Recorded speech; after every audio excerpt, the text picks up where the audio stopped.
আসসালামু আলাইকুম সবাইকে। আশা করি সবাই অনেকটা ভালো আছেন, সুস্থ আছেন।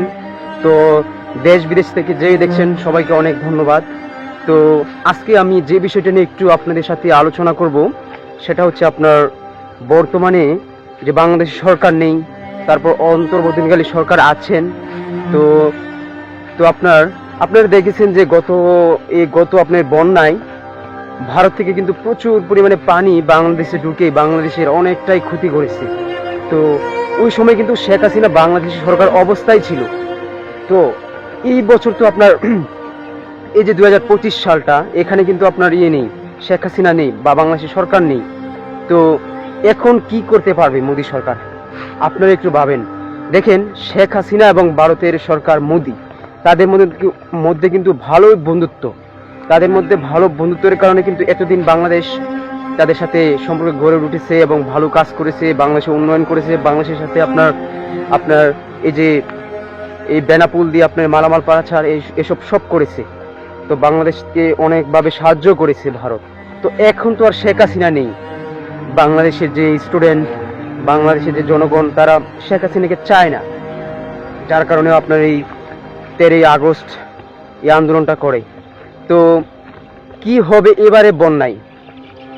এবার বুঝেন, যেখানে শেখ হাসিনা থাকা অবস্থায় এত পানি এসেছে, এবার তো শেখ হাসিনা নেই, তিনি ভারতে আছেন।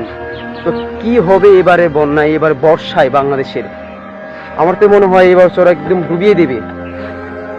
এভাবেই তো আপনার সীমান্ত নিয়ে বর্তমানে উত্তেজনা। এই যে আপনি দেখুন, আপনি অনলাইনে হয়তো যান, ওখানে দেখতে পাচ্ছেন যে ভারত বাংলাদেশ সীমান্ত উত্তেজনা। তো এরকম পরিস্থিতিতে ভারত তো আরো রেগে যাবে। এবার বন্যায় যদি আসে, বন্যা যদি হয়, বাংলাদেশকে একদম পানিতে ডুবিয়ে মারবে আমার মনে হয়। তো আমাদের উচিত এটাই বলার যে শীঘ্রই একটা ব্যবস্থা করা, বাংলাদেশে যাতে অতিরিক্ত পানি না আসে, আন্তর্জাতিকভাবে আপনার এটা একটা পদক্ষেপ নেওয়া, সিদ্ধান্ত নেওয়া। তো এই বাংলাদেশটা কিন্তু অনেক নিচু একটা অঞ্চল। তো এটা বিষয়ে খুবই আপনাদেরকে নজরদারি রাখতে হবে যাতে বন্যার পানিটা না আসে।